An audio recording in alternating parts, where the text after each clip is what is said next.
Застрашувачки предизборен хаос на неколку часа пред стартот на предизборната кампања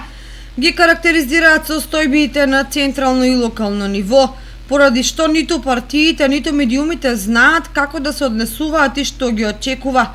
Едни се жалат дека владата ноќеска со уредба им ги преполовила средствата за медиумска кампања на учесниците во избори, други дека нема никаков фер плей при распределбата на средствата на граѓаните, трети дека поедини партии ќе им ги наполнат сметките на поедини медиуми, како што беше случај и со претседателските избори, кога Блер им река милионите евра ги истори главно во медиумите на албански јазик.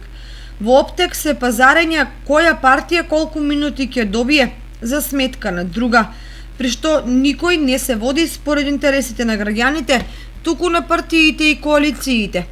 Ако по утрото денот се познава, тогаш по хаотичниот почеток може да се очекува и хаотичен крај на изборите, од кој некој дебело ќе се офајдат и профитираат, а други ќе се чудат што ги снашло во сопствената држава.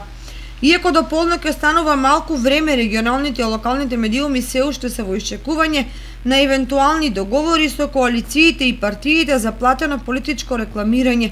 бидејќи од 24 јуни времето почнува да тече. Никој засега нема информација дали и какви спотови се во оптек и на кој начин ќе се реализира политичкиот маркетинг, особено во услови на ограничени можности за собири, митинзи и слично. Ваква предизборна атмосфера овој народ не памети и затоа оправдани се стравувањата како се ќе заврши.